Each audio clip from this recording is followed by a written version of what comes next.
موسیٰ علیہ السلام بھی آ گئے, جادوگر بھی آ گئے. جادوگروں نے کہا موسیٰ پہلے آپ اپنی لاٹھی کو زمین پر ڈالیں گے یا پہلے ہم اپنا کرتب دکھائیں, اپنا جادو دکھائیں؟ موسیٰ علیہ السلام نے کہا نہیں, پہلے آپ لوگ اپنا جو آپ کو پیش کرنا ہے پیش کیجیے.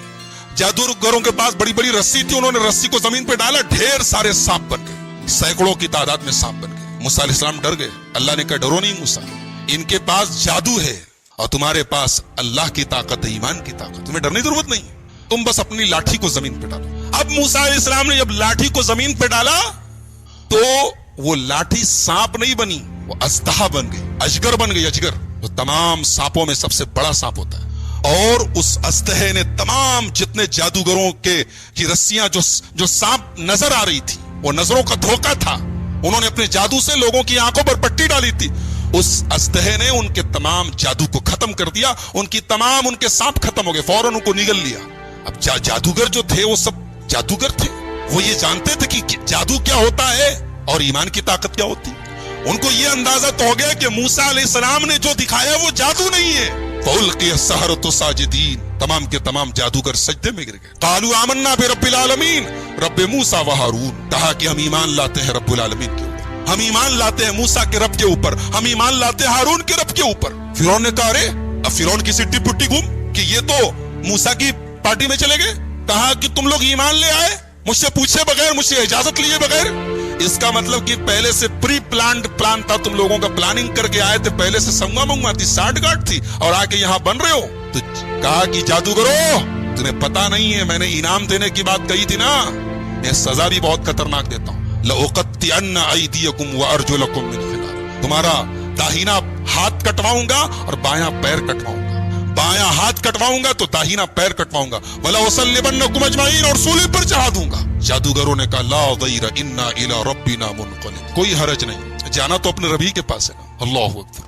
ابھی چند منٹ پہلے یہ جادوگر انعام کی لالچ میں فرعون سے کہہ رہے تھے کیا ملے گا, اور فرعون دھمکی دے رہا ہے کہ ختم کر دوں گا, سولی چڑھا دوں گا, ہاتھ توڑ دوں گا, پیر توڑ دوں گا.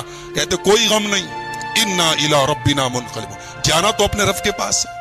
ایمان کی طاقت, اللہ اکبر. ایمان جب دل میں آ جائے میرے بھائیو, دنیا کی ہر تکلیف آسان ہو جاتی. جادوگروں نے بتا دیا کہ ایمان سے بڑی دنیا کی کوئی طاقت نہیں. کہا فرعون فَاقْضِ مَا أَنْتَ قَاضٍ إِنَّمَا تَقْضِي هَٰذِهِ الْحَيَاةَ الدُّنْيَا, اے فرعون تجھے جو کرنا ہے کر لے, تو جو فیصلہ کرے گا دنیا میں کرے گا, لیکن میرے رب کے پاس, ہمارے رب کے پاس جنت تیار ہے, ہم جنت کو اپنی آنکھوں سے دیکھ رہے, تو جو سزا دینا چاہے دے دے. اس کے بعد بہرحال یہ واقعہ پورا ہوا. موسیٰ علیہ السلام کے اوپر فرعون ایمان کیا لاتا, فرعون ایمان لایا نہیں. اللہ تعالیٰ نے پھر کئی طریقے کا عذاب بھیجا. ایک بار اللہ تعالیٰ نے عذاب بھیجا, آسمان سے ٹڈیاں بہت ساری ہیں. ٹڈی جانتے نا, ٹڈی بارش کے موسم میں کبھی کبھی ٹڈی نظر آتی ہے. اتنی ٹڈی آ گئی کہ کھانے میں, پانی میں, ہر جگہ ٹڈی نظر آ رہی تھی, اور ان کی کھیتیوں کو, فصلوں کو تباہ کر رہی تھی. پھر اس کے بعد اللہ تعالیٰ نے ایک بار گھن کا جو کیڑا ہوتا ہے, لکڑیوں میں جو لگ جاتا ہے, گھن کا کیڑا, اس کا عذاب بھیجا. ہر چیز میں گھن لگ جاتا تھا, سارا ان کا گھر, مکان, الماری, فرنیچر سب برباد. اس کے بعد اللہ تعالیٰ نے ایک مرتبہ میڈک کا عذاب بھیجا, ہر جگہ میڈک, بستروں کے اندر میڈک. ایک مرتبہ اللہ نے عذاب بھیجا, پانی ان کا خون میں بدل جاتا تھا, گلاس میں پانی لیتے پینے کے لیے خون بن جاتا. اللہ نے کئی طریقے کا عذاب بھیجا فرعون کے اوپر اور فرعون کے حواری مواریوں کے اوپر.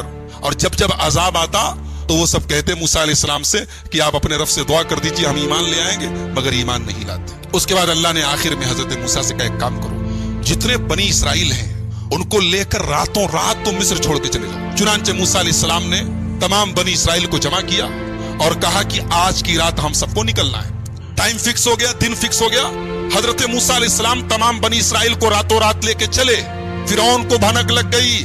فرعون نے اپنے درباریوں سے کہا کہ بنی اسرائیل جو ہمارے غلام تھے ان کو موسیٰ لے کے جا رہا ہے, کیا پتہ یہ کل ہمارے خلاف طاقت بن جائیں, ہمیں کمزور کر دیں, ہمیں ختم کر دیں, لہذا ان کا پیچھا کرو اور انہیں ختم کرو. چنانچہ رات میں موسیٰ علیہ السلام نکلے اور صبح سورج نکلتے ہی فرعون نے پیچھا کرنا شروع کیا. قرآن کہتا فلما ترا الجمعان, فرعون پیچھا کرتے کرتے بالکل قریب پہنچ گیا. فرعون کا لشکر اور موسیٰ علیہ السلام کے ساتھ تقریباً 6 لاکھ, کتنے 6 لاکھ بنی اسرائیل تھے, دونوں آمنے سامنے ہو گئے. اور آگے کوئی راستہ نہیں, آگے دریا ہے, دریائے قلزم ہے, ریڈ سی, بحر احمر ہے, آگے دریا ہے, پیچھے فرعون کا لشکر ہے. قال اصحاب موسیٰ انا لمدرکون. موسیٰ علیہ السلام کے ساتھیوں نے کہا موسیٰ اچھا پھنسا دیا بھائی آپ نے, اب کہاں جائیں گے ہم؟ دائیں کوئی راستہ نہیں, بائیں کوئی راستہ نہیں, سامنے دریا ہے, پیچھے فرعون کا لشکر ہے, کہاں جائیں گے؟ قال کلا ان معی ربی سیہدین. موسیٰ علیہ السلام نے کہا ڈرو نہیں, میرا رب میرے ساتھ, میرا رب مجھے ضرور راستہ دکھائے گا, میرے رب کا وعدہ ہے. ایک بات بتاؤں, یہاں موسیٰ علیہ السلام نے کہا کہ میرا رب میرے ساتھ ہے, یہ نہیں کہا ہمارے ساتھ. اور جب ہمارے نبی صلی اللہ علیہ وسلم غار ثور میں حضرت ابوبکر صدیق کے ساتھ تھے تو قرآن کہتا ہے اذ ہما فی الغار اذ قال لصاحبہ لا تحزن ان اللہ معنا. یاد کرو جب میرا نبی اپنے دوست, اپنے ساتھی, اپنے دوست ابو بکر کے ساتھ غار ثور میں تھا اور حضرت ابو بکر کہہ رہے تھے اے اللہ کے نبی دشمن بالکل قریب پہنچ گیا ہے, اب تو ہم پکڑ لیے جائیں گے. تو اس موقع پر اللہ کے نبی نے کہا تھا لا تحزن ان اللہ معنا, اے ابو بکر گھبراؤ نہیں, اللہ ہمارے ساتھ. ہمارے نبی نے کیا کہا؟ اللہ ہمارے ساتھ ہے. اور موسیٰ علیہ السلام نے کیا کہا؟ اللہ میرے ساتھ ہے. کیوں؟ اس لیے کہ نبی کے ساتھ ابو بکر تھے جو ایمان کے معاملے میں اور اللہ کے اوپر بھروسے کے معاملے میں ان کے اندر کوئی کمزوری نہیں تھی, اور موسیٰ علیہ السلام کے ساتھ جو لوگ تھے ان کا ایمان بہت کمزور تھا. وہ تو پل میں بھی آگے بات آئے گی, وہ تو پل بھر میں پل میں تولا اور پل میں ماشا ہو جاتا. کہہ رہے ہیں کہ موسیٰ کہاں پھنسا دیا؟ کہا ڈرو نہیں, اللہ میرے ساتھ. اللہ نے کہا موسیٰ ذرا اپنی لاٹھی کو زمین پہ دریا پہ مارو, تو دریا کے پانی میں اپنی لاٹھی کو مارو.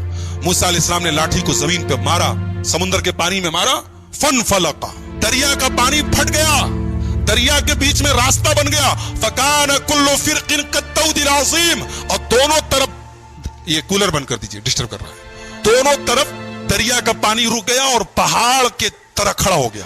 ایسا لگ رہا تھا کہ دونوں طرف پہاڑ کھڑا ہے. موسیٰ علیہ السلام اپنے ساتھیوں کو لے کر آگے بڑھے. اب موسیٰ جب آگے بڑھے اور فرعون کا لشکر جب پہنچا دریا کے پاس تو دیکھا کہ دریا کے بیچ میں اچھی خاصی روڈ بن گئی ہے, سڑک بن گئی ہے, اور موسیٰ علیہ السلام لے کے جا رہے اپنے ساتھیوں کو. تو کہا کہ تو بڑا اچھا چانس ہے, چلو ہم لوگ بھی اسی راستے سے چلتے ہیں. فرعون اپنے لشکر سمیت دریا میں گھس گیا, اسی راستے پہ چل پڑا. جب موسیٰ علیہ السلام کراس کر گئے دریا, ان کے ساتھی کراس کر گئے دریا, اور فرعون ابھی دریا کے بیچ میں ہے, اللہ فرماتا ہے ہم نے موسیٰ کو بچا لیا, ان کے ساتھیوں کو بچا لیا. وَأَغْرَقْنَا الْآخَرِينَ, اور سب کو ڈوبو دیا. فرعون کو ڈوبو دیا, فرعون کے جتنے ہواری مواری تھے سب ڈوبو دیا. فرعون کا پورا محل پڑا ہے, دولت پڑی ہے, باغات پڑے ہیں, سلطنت پڑی ہے, یہاں فرعون ڈوب رہا ہے. جب فرعون ڈوبنے لگا تو کہنے لگا آمنت بالذی آمنت بہ بنو اسرائیل, میں اس اللہ کے اوپر ایمان لاتا ہوں جس کے اوپر بنی اسرائیل ایمان رکھتے ہیں. میں اللہ کے اوپر ایمان لاتا ہوں, میں مسلمان ہوں. اللہ کی طرف سے آواز آئی الآن, اب آئی ہے بدھی, اب تمہیں سمجھ میں آئی ہے بات. وقد عصیت قبل وکنت من المفسدین, تم ایک نمبر کے فسادی اور نافرمان تھے, آج ایمان لائے ہو. ایک بات پتا چلی کہ آدمی کو آخری ٹائم کے پہلے توبہ کر لینی چاہیے. مرنے کے ٹائم جب, جس کو کہتے ہیں نا غرغرہ کی حالت, حدیث میں جس کو غرغرہ کہا گیا, غرغرہ جانتے کس کو بولتے ہیں؟ جب آدمی کو کوئی چیز کھلائی جائے اور حلق کے نیچے نہ اترے, یہ جس کو ہماری زبان میں کہتے ہیں بولی بند ہو جائے, اس کے بعد توبہ قبول نہیں ہوتی, اس کے پہلے تک توبہ قبول ہو سکتی ہے. یہ فرعون اس اسٹیج کو کراس کر چکا تھا. فرعون دریا میں ڈوب رہا ہے اور کہہ رہا ہے میں ایمان لے آیا. اللہ نے کہا کچھ نہیں, تیرے ایمان کی کوئی اوقات نہیں. الآن وقد عصیت قبل, تو ایک نمبر کا نافرمان تھا, فسادی تھا, اب تو ایمان لایا ہے. اللہ نے کہا کہ آج ہم تجھے ڈوبوئیں گے لیکن تیری ڈیڈ باڈی کو سیف کریں گے. فَالْيَوْمَ نُنَجِّيكَ بِبَدَنِكَ لِتَكُونَ لِمَنْ خَلْفَكَ آیَةً, اے فرعون تیری ڈیڈ باڈی کو ہم محفوظ کر لیں گے تاکہ تو قیامت تک کے لوگوں کے لیے نشانی بن جائے. اللہ فرماتا ہے اگر سارے انسانوں کی مانگ میں پوری کر دوں, جو مانگے وہ دے دوں, تو میرے خزانے میں کوئی کمی آنے والی نہیں ہے. سمندر کے اندر جیسے سوئی کو ڈالا جائے تو سوئی سمندر کا کتنا پانی نکال لے گی, میرے خزانے میں اتنی بھی کمی آنے والی نہیں. یہ اللہ ہے, یہ ہمارا رب ہے, یہ ہمارے رب کی شان کو. ان تکفروا فإن للہ ما فی السماوات والارض, اگر تم ناشکرے بن جاؤ, نافرمان بن جاؤ, اللہ کا کچھ بگاڑ نہیں سکتے. اللہ تو ویسے بھی زمین و آسمان کا مالک. اللہ کے رسول کی شان میں نعتیں پڑھی جا رہی ہیں, اور وہ نعتیں ایسی ہیں اللہ کے نبی کے مقام کو اللہ تک پہنچایا جا رہا ہے. کیا اللہ کے نبی نے منع نہیں کیا تھا؟ لا تطرونی کما اطرت النصارى عیسی ابن مریم، مجھے اتنا نہ بڑھانا جتنا عیسائیوں نے عیسیٰ ابن مریم کو بڑھا دیا تھا. انما انا عبد فقولوا عبد اللہ ورسولہ، میں اللہ کا بندہ ہوں، مجھے اللہ کا بندہ اور اللہ کا رسول ہی کہا کرو، مجھے میری پوزیشن سے بڑھانے کی کوشش نہ کیا کرو. کہ کتا تو وہ جانور ہے جس کو پالنے سے منع کیا گیا، جو برتن میں منہ لگاتے تو 7 بار برتن کو دھلنے کا حکم ہے، لیکن کتا بھی جب اس کو ٹرین کر دیا جائے، اس کے پاس علم آ جائے، نالج آ جائے، تو اس کتے کا مقام بڑھ جاتا ہے اور اس کا شکار کیا ہوا جانور آپ کے لیے حلال ہے. تو اگر علم کی بدولت ایک کتے کی پوزیشن بدل سکتی ہے اور کتے کا مقام بدل سکتا ہے تو ہم اور آپ تو انسان ہیں. لہٰذا یہ بہت بڑی دلیل اس بات کی ہے کہ ہم علم دین کو سیکھیں اور عالم بنے، یا عالم نہ بنے تو کم سے کم طالب علم بنے، اسٹوڈنٹ آف نالج بنے، ہم دین کے علم کو حاصل کریں. کسی کے اندر اگر کوئی برائی دیکھو تو اس کی تنہائی میں اصلاح کرنے کی کوشش کرو، اس کا چرچا مت کرو، اس کا اعلان مت کرو، اس کی پبلسٹی مت کرو. فرمایا لا يحب اللہ الجہر بالسوء من القول الا من ظلم، اللہ تبارک و تعالی کسی کی برائی کے اعلان کو پسند نہیں کرتا. الا من ظلم، ہاں اگر کسی کے اوپر ظلم ہوا ہے تو مظلوم کو یہ حق حاصل ہے کہ وہ اپنے اوپر ہونے والے ظلم کے بارے میں بتا سکتا ہے. یہ اللہ تعالیٰ نے مظلوم کو یہ ادھیکار دیا ہے، یہ حق دیا ہے. اللہ کے نبی صلی اللہ علیہ وسلم کے پاس ایک آدمی آیا، اس نے کہا یا رسول اللہ میرا پڑوسی مجھے بہت تکلیف دیتا ہے. ابو داؤد کی صحیح روایت. آپ نے کہا جاؤ صبر کرو. وہ پھر آیا، کہا یا رسول اللہ میرا پڑوسی مجھے بہت تکلیف دیتا ہے. آپ نے پھر کہا کہ جاؤ صبر کرو. تیسری مرتبہ جب وہ شخص آیا تو اللہ کے نبی صلی اللہ علیہ وسلم نے فرمایا کہ جاؤ اور اپنا سامان گھر کے باہر نکال کے بیٹھ جاؤ. اب وہ شخص اپنے گھر آیا اور اپنے گھر کا سامان راستے میں نکال کے بیٹھ گیا. اب جو لوگ گزرتے تو پوچھتے بھائی تم یہ سامان نکال کر کے باہر کیوں بیٹھے ہو؟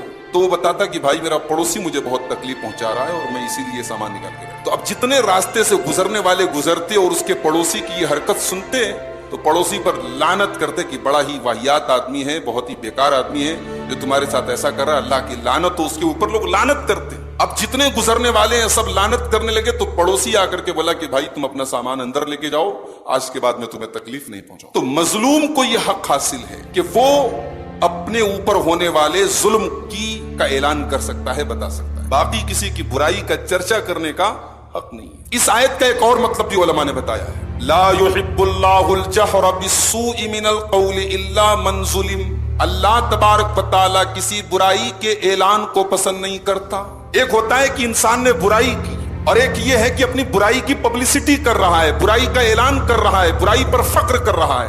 یہ چیز اللہ کو پسند نہیں. اگر کبھی غلطی ہو گئی، گناہ ہو گیا تو اگر آپ کے گناہ پر اللہ تعالیٰ نے پردہ ڈالا ہے تو آپ پردے کو برقرار رکھیے، اللہ کے پردے کو چاک مت کیجیے. اسی لیے اللہ کے نبی فرماتے ہیں، بخاری اور مسلم کی روایت ہے، کل امتی معافن الا المجاہرین، میری امت کے تمام لوگوں کی معافی ہو سکتی ہے مگر کھلم کھلا گناہ کرنے والوں کی، گناہ کا اعلان کرنے والوں کی، گناہ کی پبلسٹی کرنے والوں کی معافی نہیں ہوگی. پھر آگے اللہ کے پیارے نبی صلی اللہ علیہ وسلم اس کا مطلب بتاتے ہیں کہ گناہ کا اعلان کرنے کا مطلب یہ ہے کہ ایک شخص نے رات میں کوئی گناہ کیا اور اللہ تبارک و تعالیٰ نے اس کے گناہ کے اوپر پردہ ڈال دیا اور صبح کو وہ اللہ کے پردے کو چاک کر رہا ہے اور اپنے گناہ کے بارے میں لوگوں کو بتا رہا ہے، تو یہ اللہ کے نزدیک ناقابل معافی جرم ہے.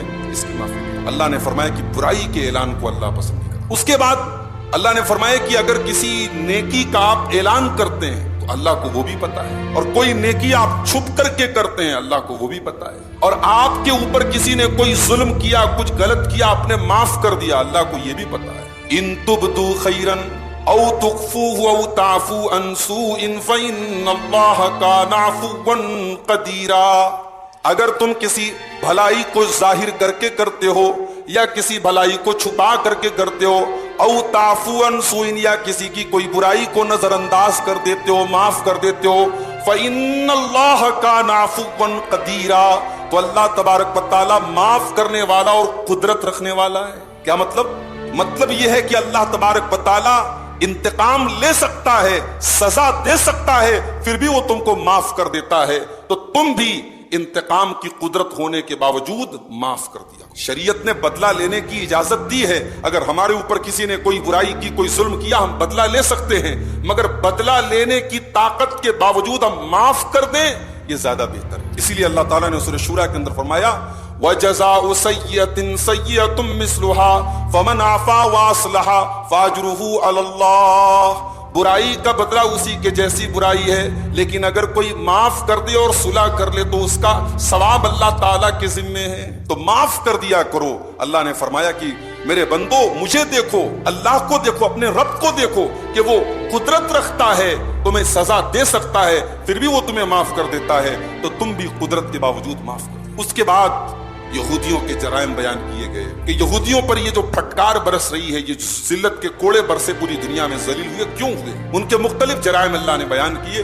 اس میں ایک بہت بڑا جرم یہ تھا کہ انہوں نے حضرت عیسیٰ علیہ السلام کو سولی پر چڑھانے کی کوشش کی. چڑھا تو نہیں سکے، قتل تو نہیں کر سکے، مگر حضرت عیسیٰ کو قتل کرنے کی پوری پلاننگ کی اور اس پر فخر کیا کہ ہم نے عیسیٰ کو قتل کر دیا، ہم نے اللہ کے رسول کو قتل کیا. وَقَوْلِهِمْ إِنَّا قَتَلْنَا الْمَسِيحَ عِيسَى ابْنَ مَرْيَمَ رَسُولَ اللَّهِ. اور یہ یہودی کہتے ہیں کہ ہم نے عیسیٰ علیہ السلام کو جو اللہ کے رسول ہیں قتل کر دیا.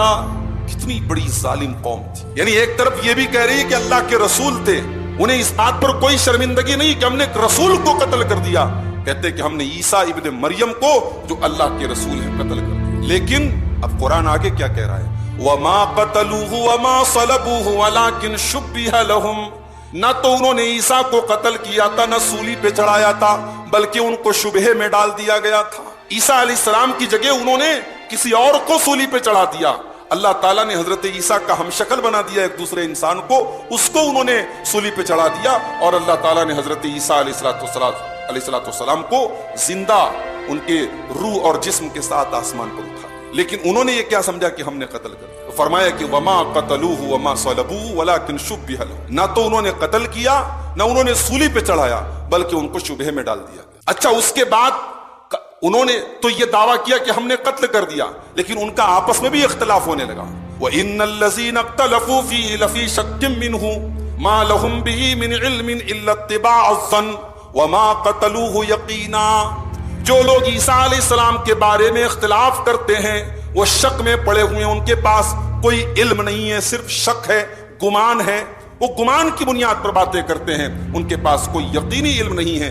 یقینی بات یہی ہے کہ انہوں نے عیسیٰ علیہ السلام کو قتل نہیں کیا ہے. بل رفعہ اللہ الیہ وکان اللہ عزیزا حکیما. بلکہ عیسیٰ علیہ السلام کو اللہ تعالیٰ نے زندہ اٹھا لیا اپنے پاس، اور اللہ تعالیٰ بہت طاقتور حکمت والا. قرآن کی یہ آیت صاف دلیل ہے اس بات کی کہ عیسیٰ علیہ السلام زندہ آسمان پر اٹھائے گئے تھے. اور یہ عقیدہ ہے اہل سنت والجماعت کا کہ عیسیٰ علیہ السلام زندہ آسمان پر اٹھائے گئے ہیں، اور قیامت کے پہلے وہ پھر دنیا میں آئیں گے، اور دنیا میں کچھ دن تک وہ زندگی گزاریں گے، دجال کو قتل کریں گے، اور ان کے دور میں دنیا میں امن اور سکون اور شانتی ہوگی، اور اس کے بعد وہ اپنی نیچرل جو موت ہوگی اس موت سے ہمکنار ہوں گے اور اللہ کے پاس. یہ عقیدہ صحیح حدیثوں سے بھی ثابت ہے اور قرآن سے بھی ثابت. اللہ کے نبی فرماتے ہیں، صحیح بخاری کی حدیث ہے، اس اللہ کی قسم جس کے ہاتھ میں میری جان ہے، لَيَنزِلَنَّ فِيكُمْ ابْنُ مریم، تمہارے درمیان حضرت عیسیٰ ابن مریم آئیں گے، حَكَمًا عَدْلًا مُقْسِطًا، اور وہ انصاف کرنے والے بن کر کے آئیں گے. وہ انصاف کریں گے، نیائے کریں گے، جسٹس کریں گے. فَيَكْسِرُ الصَّلِيبَ، وہ کراس کو توڑیں گے، صلیب کو توڑیں گے. وَيَقْتُلُ الْخِنزِيرَ، اور سور کو قتل کر دیں گے، پوری دنیا سے سور ختم کر دیں گے. وَيَزَعُ الْجِزْيَةَ، اور یہود و نصارہ سے جو جزیہ لیا جاتا ہے وہ جزیہ ختم کر دیں گے. وہ ڈائریکٹ آپشن دیں گے کہ یا تو اسلام قبول کرو یا جنگ کرو. ان کے دور میں جزیہ کا آپشن نہیں ہے. تو حضرت عیسیٰ قیامت کے پہلے دنیا میں. اس کے بعد ایک بڑی پیاری بات بتائی گئی کہ یہودیوں کے گناہوں کی وجہ سے ان کے اوپر پاک چیزیں حرام کر دی. وَبِظُلْمٍ مِّنَ الَّذِينَ هَادُوا حَرَّمْنَا عَلَيْهِمْ طَيِّبَاتٍ أُحِلَّتْ لَهُمْ وَبِصَدِّهِمْ عَن سَبِيلِ اللَّهِ كَثِيرًا. ان یہودیوں کے ظلم کی وجہ سے، ان کے گناہوں کی وجہ سے، ان کی نافرمانیوں کی وجہ سے بہت ساری پاک چیزیں ان کے لیے حرام کر دی گئیں. اس سے یہ پتا چلا کہ انسان جب گناہ کرتا ہے تو اس گناہ کی وجہ سے بہت ساری نعمتوں سے ہاتھ دھو بیٹھتا ہے. انسان جب گناہ کرتا ہے اس کے گناہ کا اثر اس کی روزی روٹی پر پڑتا ہے، اس کے بچوں کی صحت پر پڑتا ہے. یہاں تک کہ بعض سلف کہتے ہیں کہ میری بیوی کے بیہیویئر میں میں محسوس کرتا ہوں اپنے گناہ کا اثر، بیوی کے سلوک میں محسوس کرتا ہوں، اپنی سواری کے پھسلنے میں محسوس کرتا ہوں گناہ کا اثر۔ جب انسان کوئی گناہ کرتا ہے اس کی پوری زندگی پر اس کا اثر پڑتا ہے، اس کا بیڈ ایفیکٹ پڑتا ہے۔ گناہ کی جو سزا ملے گی آخرت میں ملے گی، انسان کو اس دنیا میں بھی گناہ کی سزا جھیلنی پڑتی ہے۔ وَبِظُلْمٍ مِّنَ الَّذِينَ هَادُوا، ہم نے یہودیوں کے ظلم و زیادتی کی وجہ سے، ان کے گناہوں کی وجہ سے، حرمنا علیہم طیبات احلت لہم، ہم نے بہت ساری پاکیزہ چیزیں ان کے لیے حرام کر دی۔ اس کے بعد یہ بتایا گیا کہ اگر تم اللہ کے نافرمان بن جاؤ تو اللہ کا کیا بگاڑ؟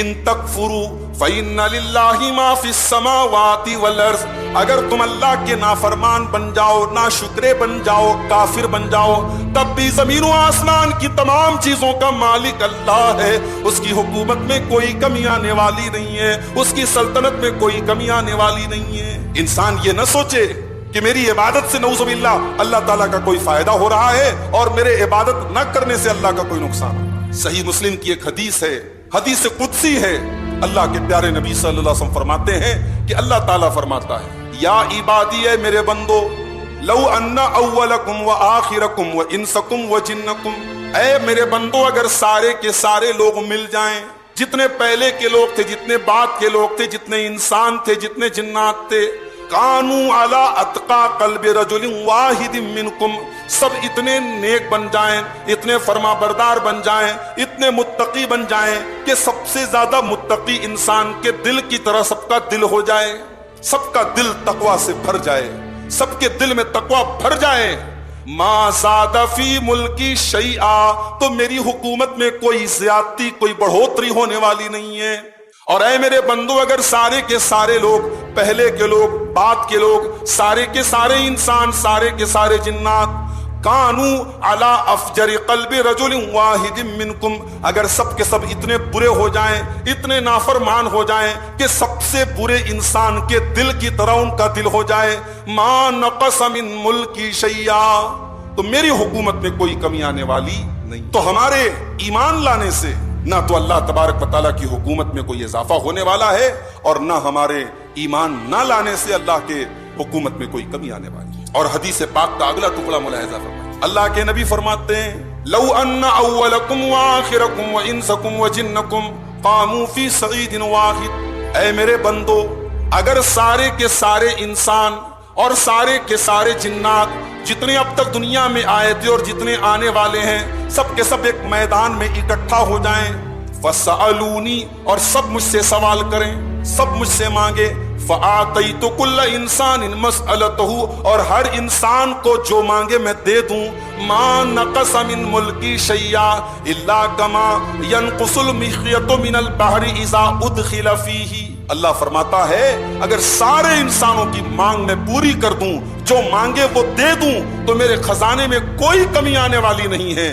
سمندر کے اندر جیسے سوئی کو ڈالا جائے تو سوئی سمندر کا کتنا پانی نکال لے گی، میرے خزانے میں اتنی بھی کمی آنے والی نہیں ہے۔ یہ اللہ ہے، یہ ہمارا رب ہے، یہ ہمارے رب کی شان ہے۔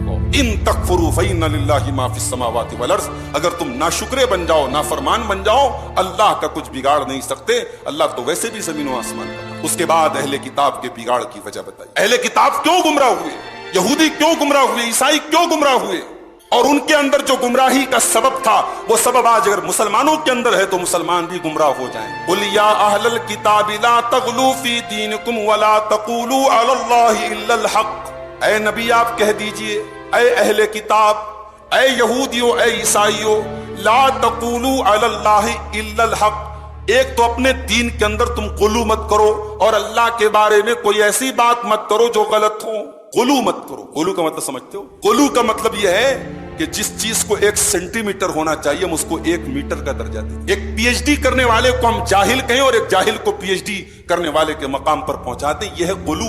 اللہ نے کہا کہ اے اہل کتاب تم دین میں غلو مت کرو۔ یہودیوں نے غلو کیا، حضرت عزیر کو اللہ کا بیٹا قرار دے دیا۔ عیسائیوں نے غلو کیا، حضرت عیسیٰ کو اللہ کا بیٹا قرار دے دیا۔ پھر اپنے علماء کو، اپنے راہبوں کو رب بنا لیا۔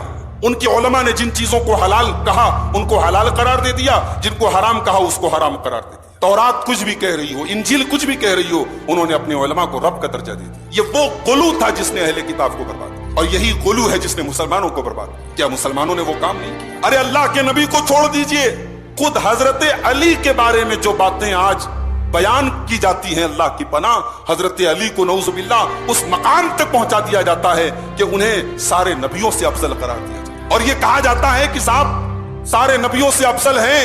اور یہاں تک میں نے تقریروں کے اندر سنا، لوگوں نے کہا کہ خلافت کا حق جو ہے وہ حضرت علی کا تھا، ان کو ملنا چاہیے تھا، حضرت ابوبکر صدیق اور حضرت عمر وغیرہ نے زیادتی کی ان کے ساتھ، کیونکہ غلو نہیں۔ جس پوزیشن پر اللہ کے نبی نے جس کو بیٹھایا ہے، اس پوزیشن سے ہم ہٹانے والے کون ہوتے ہیں؟ مولانا الطاف حسین حالی نے بڑا بہترین نقشہ کھینچا تھا، نبی کو جو چاہیں خدا کر دکھائیں، اماموں کا رتبہ نبی سے بڑھائیں، مزاروں پہ جا جا کے نظریں چڑھائیں، شہیدوں سے جا جا کے مانگیں دعائیں، نہ توحید میں کچھ خلل اس سے آوے، نہ اسلام بگڑے نہ ایمان جاوے۔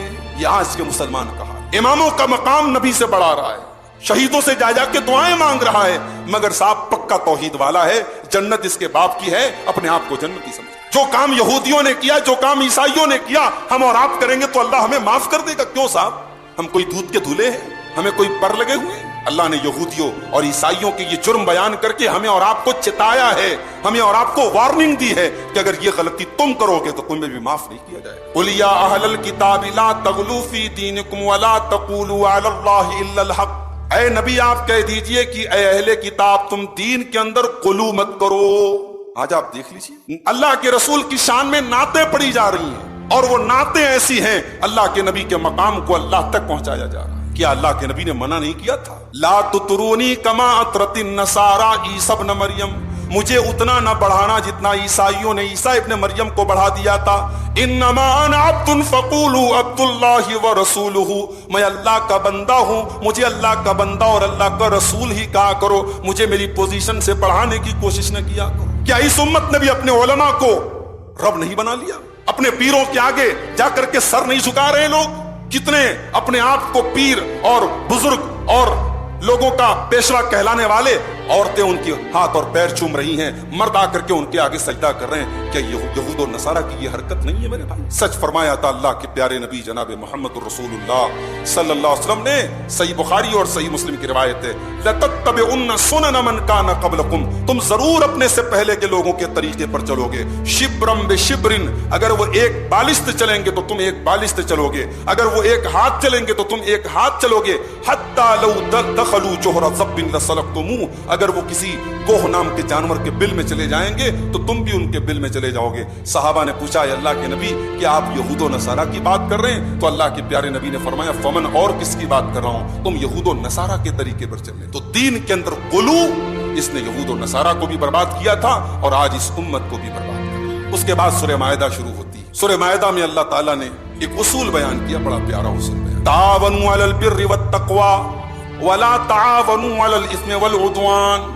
اے میرے بندو، تم نیکی اور تقوی کے کاموں میں ایک دوسرے کی مدد کرنے والے بن جاؤ، اور گناہ کے کام میں اور زیادتی کے کام میں خبردار ایک دوسرے کی مدد مت کرو۔ یہ اصول ہے شریعت کا، سمپل اصول۔ ایک صاحب سوال کر رہے تھے، مولوی صاحب، اپنے گھر میں ہم بینک کا اے ٹی ایم کے لیے ہم دے سکتے ہیں کہ نہیں، رینٹ پر جگہ دے سکتے ہیں؟ میں نے کہا کہ نہیں دینا چاہیے۔ کیوں؟ اے ٹی ایم ریلیٹڈ ہے بینک سے، اور بینک پورا کا پورا سود پر مبنی ہے، اور اللہ کے نبی کی حدیث ہے کہ سود کھانے والے پر، کھلانے والے پر، لکھنے والے پر، گواہی دینے والے پر، سب پر اللہ کی لعنت۔ آپ اس کو سپورٹ کر رہے ہیں، اور قرآن کا اصول ہے تعاونوا علی البر والتقوی ولا تعاونوا علی الاثم والعدوان، نیکی اور تقوی میں مدد کرو ایک دوسرے کی، اور گناہ اور زیادتی کے کام میں ایک دوسرے کی مدد مت۔ جو کام غلط ہے اس غلط کام میں سپورٹ بھی نہیں ہونا چاہیے آپ کی طرف سے۔ اگر آپ سپورٹ کر رہے ہیں تو گویا کہ آپ بھی گنہگار ہیں۔ حضرت صالح علیہ السلام کی قوم کے ایک آدمی نے اونٹنی کو قتل کیا تھا، جس اونٹنی کو اللہ تعالیٰ نے بطور معجزہ بھیجا تھا،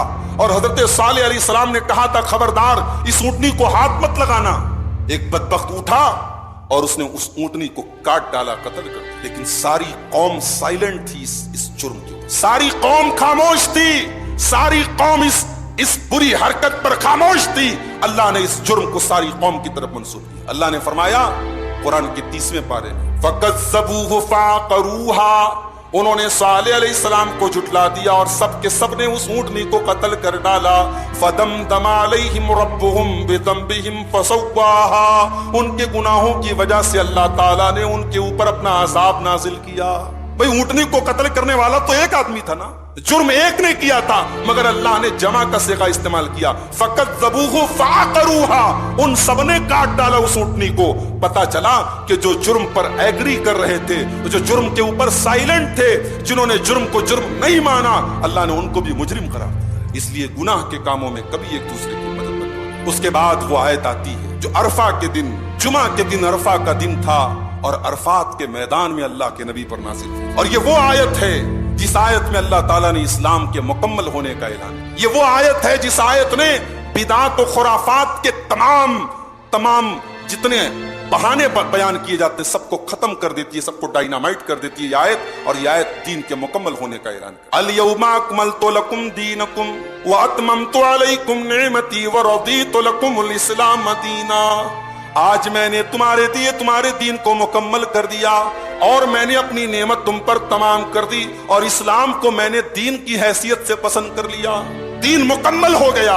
اب جب مکمل ہو گیا تو پھر اس دین کے اندر کوئی نیا کام اگر نکالا جائے گا تو پھر وہ دین کا حصہ نہیں بن سکا. اسی آیت کو دلیل بنا کر کے امام مالک رحمۃ اللہ علیہ کہا کرتے تھے کہ جس نے اسلام کے اندر کوئی نیا کام نکالا, کوئی بدعت نکالی اور یہ سمجھ کر کے نکالی کہ یہ بدعت اچھی ہے, یہ کام اچھا ہے, تو اس نے یہ کلیم کیا, یہ دعویٰ کیا کہ محمد صلی اللہ علیہ وسلم نے اللہ کی رسالت کا حق ادا نہیں. اس لیے کہ اللہ تعالیٰ تو کہہ رہا ہے الیوم اکملت لکم دینکم, اے نبی میں نے دین کو مکمل کر دیا.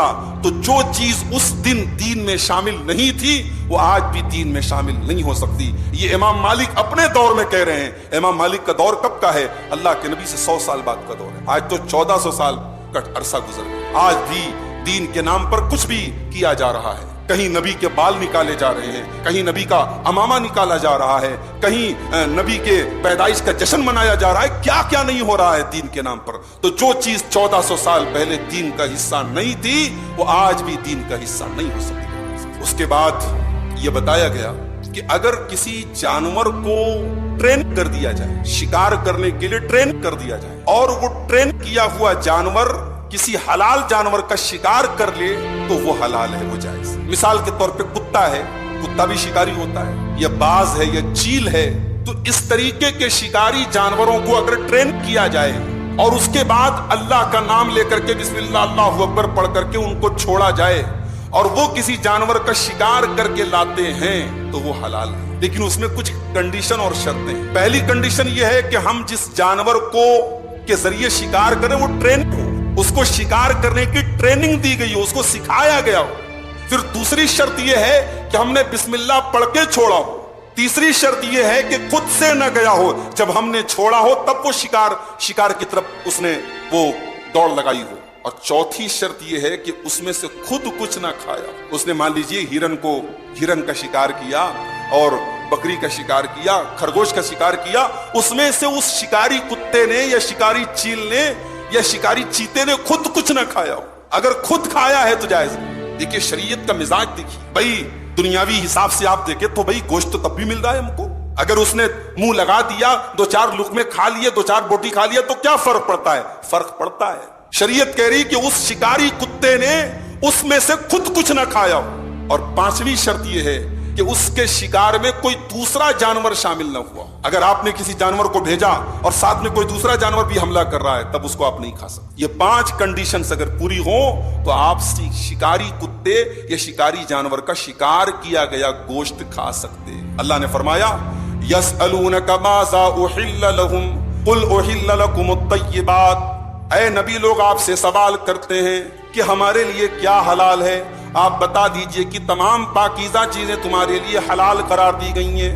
وَمَا عَلَّمْتُم مِّنَ الْجَوَارِحِ مُكَلِّبِينَ تُعَلِّمُونَهُنَّ مِمَّا عَلَّمَكُمُ اللَّهُ. اور جن شکاری جانوروں کو تم نے ٹرین کر کے بھیجا ہو ان کو وہ سکھایا ہو جو اللہ نے تم کو سکھایا ہے. فَكُلُوا مِمَّا أَمْسَكْنَا عَلَيْكُمْ وَاذْكُرُوا اسْمَ اللَّهِ عَلَيْهِ. تو وہ جانور جو شکار کر کے تمہارے لیے روک کے رکھیں گے تم اس میں سے کھا سکتے ہو. شرط یہ کہ اس کے اوپر اللہ کا نام لے لو. مان لو اس نے شکاری کتے نے جانور کو پکڑا, اگر جانور زندہ ہے تب تو آپ بسم اللہ اللہ پڑھ کر کے ذبح کریں گے. اگر مرا ہوا بھی ہے لیکن آپ نے بسم اللہ پڑھ کے اور ٹرین جانور کو چھوڑا تھا تو اس مرے ہوئے کا بھی حکم شریعت میں ذبح جانور کا حکم ہے اور آپ اس کو کھا سکتے. یہاں ایک چیز اور یاد رکھیے کہ یہاں علم کی فضیلت معلوم کہ کتا تو وہ جانور ہے جس کو پالنے سے منع کیا گیا. جو برتن میں منہ لگاتے تو 7 بار برتن کو دھلنے کا حکم ہے, لیکن کتا بھی جب اس کو ٹرین کر دیا جائے, اس کے پاس علم آ جائے, نالج آ جائے, تو اس کتے کا مقام بڑھ جاتا ہے اور اس کا شکار کیا ہوا جانور آپ کے لیے حلال ہے. تو اگر علم کی بدولت کتے کی پوزیشن بدل سکتی ہے اور کتے کا مقام بدل سکتا ہے تو ہم اور آپ تو انسان ہیں. لہٰذا یہ بہت بڑی دلیل اس بات کی ہے کہ ہم علم دین کو سیکھیں اور عالم بنے, یا عالم نہ بنے تو کم سے کم طالب علم بنے, اسٹوڈنٹ آف نالج بنے. ہم دین کے علم کو حاصل کریں. علم کی بنیاد پر ایک کتے کو یہ مقام حاصل ہو رہا ہے کہ وہ جو ناپاک جانور تھا اب وہ شکار کر کے لا رہا ہے تو اس کا شکار حلال ہے. یہ نقطہ علامہ ابن قیم نے لکھا ہے کہ علم کے ذریعے ہر چیز کا مقام بلند ہوتا ہے, کتے کا مقام بھی علم کے ذریعے بلند ہوتا ہے. اس کے بعد ایک اصول بتایا گیا کہ اہل کتاب کا ذبیحہ تمہارے لیے حلال ہے. وَطَعَامُ الَّذِينَ أُوتُوا الْكِتَابَ حِلٌّ لَّكُمْ وَطَعَامُكُمْ حِلٌّ لَّهُمْ. اہل کتاب کا ذبیحہ تمہارے لیے حلال ہے, تمہارا ذبیحہ ان کے لیے حلال ہے. مگر یہاں یہ بات یاد رہے کہ نبی کے دور کے جو اہل کتاب تھے اور آج کے جو اہل کتاب ہے بہت فرق ہے. نبی کے دور کے اہل کتاب جو تھے یہودی اور عیسائی, وہ آسمانی تعلیمات کو مانتے تھے, اللہ کو مانتے تھے, نبیوں کو مانتے تھے. یہ الگ بات ہے کہ گمراہ تھے, شرک کرتے تھے, لیکن آسمانی دین کو مانتے تھے, نبیوں کو مانتے تھے. آج تو کتنے یہودی ہیں, کتنے عیسائی ہیں جو اللہ کو ہی نہیں مانتے, ایتھیسٹ ہیں, وہ ملحد ہیں, اللہ کو مانتے ہی نہیں ہیں, منکر ہیں اللہ کے. تو آج کے دور کے کسی یہودی اور عیسائی کا ذبیحہ اس وقت تک ہم نہیں کھائیں گے جب تک 2 باتیں کنفرم ہو. ایک تو یہ کہ واقعی وہ اپنے مذہب پر عمل کر رہا ہو, وہ یہودی ہو عیسائی ہو, یہ نہ ہو کہ اللہ کا انکار کرنے والا ہو, نبیوں کا انکار کرنے والا, ایسا نہ ہو. دوسرے یہ کہ اس نے جس جانور کو ذبح کیا ہو اس پر اس نے اللہ کا نام لیا ہو یا اللہ کا نام نہ لیا ہو, لیکن اس نے غیر اللہ کا نام نہ لیا ہو. اگر اس نے حضرت عیسیٰ کا نام لے کر کے ذبح کیا, حضرت موسیٰ کا نام لے کے ذبح کیا, یا حضرت عیسیٰ کو کہ تقرب حاصل کرنے کے لیے اس نے جانور کو ذبح کیا, تو پھر ہم نہیں کھا سکتے. تو یہ شرط ہے, اگر یہ کنڈیشن پوری ہو رہی تو ٹھیک ہے, اہل کتاب کا ذبیحہ ہمارے لیے جائز ہے. اس کے بعد فرمایا والمحصنات من المؤمنات والمحصنات من الذين اوتوا الكتاب من قبلكم اذا آتيتموهن اجورهن. اور اے مسلمانوں, تمہارے لیے پاک دامن مسلمان عورتیں بھی حلال ہیں اور پاک دامن اہل کتاب کی عورتیں بھی حلال ہیں جب تم نکاح کے ٹائم ان کو مہر دے دو. محسنین غیر مصافحین ولا متخذی اخدان. شرط یہ ہے کہ نکاح کرنے کا مقصد گھر بسانا ہو, صرف شہوت پوری کرنا نہ ہو اور چوری چھپ کے ریلیشن بنانا نہ ہو. یہ جو گرل فرینڈ اور بوائے فرینڈ کا کلچر ہے, یہ جو چھپ چھپ کر کے تعلقات بنائے جاتے ہیں اور چوری چھپ کے ملاقاتیں کی جاتی ہیں, یہ اسلام کے اندر اس کی کوئی اجازت نہیں. تو اہل کتاب کی عورتیں بھی نکاح آپ ان سے کر سکتے ہیں, لیکن یہاں بھی یہ بات یاد رہے کہ اللہ نے 2 شرطیں لگائی. ایک تو یہ وہ پاک دامن ہو. آج اہل کتاب کی کون سی عورتیں پاک دامن ہیں, آج آپ اس کی گارنٹی نہیں دے سکتے. آج پاک دامن تو اپنے مسلمانوں کے اندر تلاش کرنا مشکل ہے, آپ اہل کتاب کی عورتوں کی گارنٹی کیسے دے سکتے؟ تو قرآن نے کہا کہ اگر وہ پاک دامن ہیں اور اہل کتاب ہیں. اور پھر تیسری چیز یہ ہے کہ اس بات کا ڈر نہ ہو کہ آپ کے ہونے والے بچوں پر وہ حاوی ہو جائے گی اور ان کے دین اور ایمان پر اس کا اثر ہوگا. آج اس کی بھی کوئی گارنٹی نہیں ہے. آج بعض اوقات ایسا ہوتا ہے, شادی ہوتی ہے اور بیوی بچوں کے اوپر جو ہے غالب آ جاتی ہے, بچوں کی تربیت کرنے میں بیوی کا زیادہ رول ہوتا ہے, باپ بیچارہ ڈاؤن ہو جاتا ہے.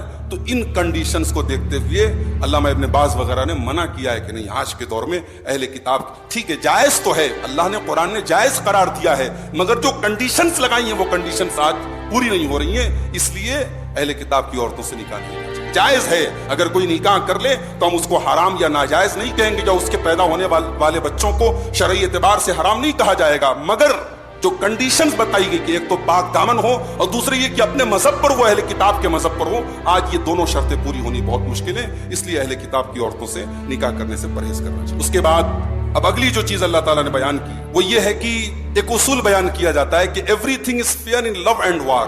محبت اور جنگ میں سب جائز, یہ اصول بیان کیا جاتا ہے. یہ دونوں ہی بڑا واہیات اصول ہے, نہ محبت میں سب جائز ہے اور نہ جنگ میں سب جائز. اب آپ کی کسی سے جنگ ہو رہی ہے, اب دنیا کا اصول یہ کہ صاحب جنگ ہو رہی ہے تو سامنے والے کو دھوکہ دے دو, فراڈ کرو, اس کو قتل کر دو, کچھ بھی کرو چلے.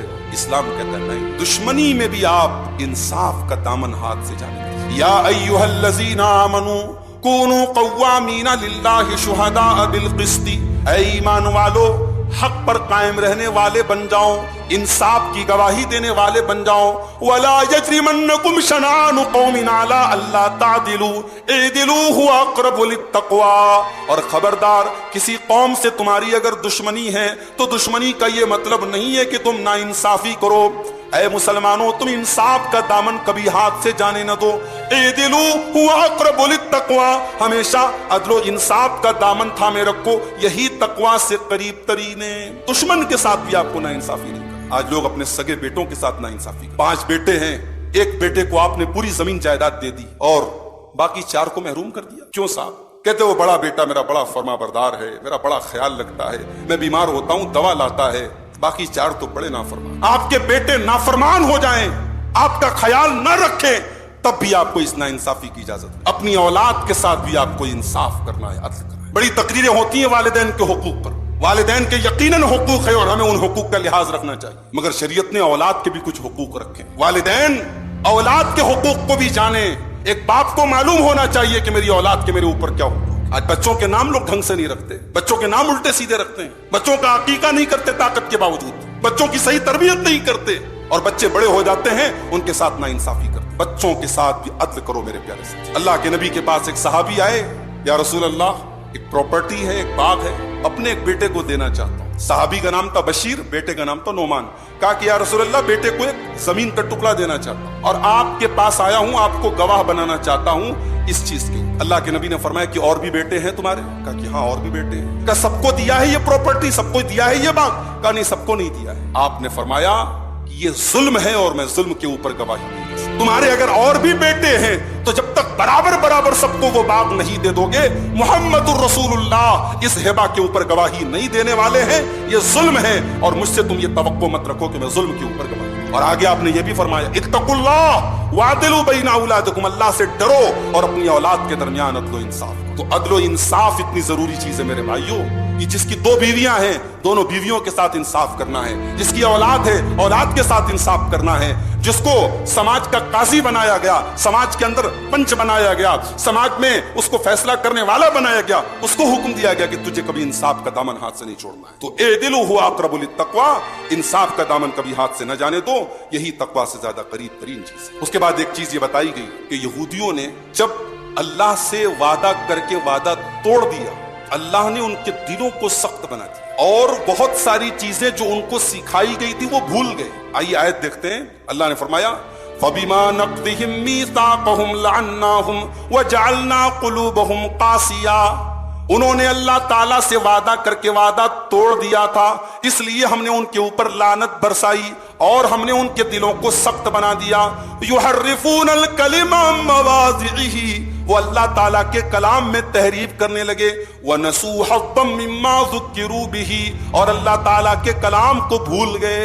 پتہ یہ چلا کہ گناہ جب انسان کرتا ہے تو اس کا علم بھلا دیا جاتا ہے۔ کتنے عالم تھے جب غلط راستے پہ چلنے لگے ان کا علم بیکار ہو گیا۔ 10 سال مدرسے میں تعلیم حاصل کرنے کے بعد اور 30 پارے کا قرآن یاد کرنے کے بعد جب اس نے اپنی داڑھی مڈا دی، جب وہ بے دین ہو گیا، مسجد سے دور ہو گیا، نماز سے دور ہو گیا، ہم نے ایسے عالموں کو بھی دیکھا ہے جو زنا کرتے ہوئے پکڑے گئے، ہم نے ایسے حافظوں کو دیکھا ہے جو شراب کے اڈوں پر پائے گئے، جب گناہ کی دنیا میں گھس گئے اللہ نے ان کے علم کو چھین لیا۔ فَنَسُوا حَظًّا مِّمَّا ذُكِّرُوا بِهِ، یہ گناہ کی سزا ہے۔ جب انسان گناہ کرتا ہے، جب اللہ سے وعدہ کر کے وعدہ خلافی کرتا ہے، اللہ اس کے دل کو سخت بنا دیتا ہے اور اس سے علم کو چھین لیا جاتا ہے۔ اسی لیے اللہ کے نبی ایک دعا کرتے تھے، اللہم انی اسألک علما نافعا، اے اللہ میں تجھ سے دعا کرتا ہوں، تجھ سے سوال کرتا ہوں ایسے علم کا جو مجھے فائدہ پہنچے۔ اور ایک دعا کرتے تھے اللہ کے نبی صلی اللہ علیہ وسلم، اللہم علمنی ما ینفعنی وانفعنی بما علمتنی، اے اللہ مجھے وہ علم دے جو مجھے فائدہ پہنچائے، اور جو علم مجھے دے اس علم کا مجھ کو فائدہ پہنچا۔ ایسا نہ ہو کہ میرے پاس علم تو ہو مگر اس علم کا میری ذات پر، میری سیرت پر، میرے کیریکٹر پر کوئی اثر نہ ہو۔ اے اللہ اس علم کا مجھے فائدہ پہنچا۔ اس کے بعد حضرت آدم کے 2 بیٹوں کا واقعہ بیان کیا گیا، ایک کا نام حابیل تھا، ایک کا نام قابیل تھا۔ حضرت آدم علیہ السلام کے یہاں ایک ساتھ 2 بچے پیدا ہوتے، ایک لڑکا ایک لڑکی پیدا ہوتے۔ تو صبح کو لڑکا لڑکی پیدا ہوتے تھے، شام کو پھر لڑکا لڑکی پیدا ہوتے تھے۔ نسل انسانی کا سلسلہ آگے بڑھانا تھا، اللہ کی قدرت تھی۔ تو صبح کے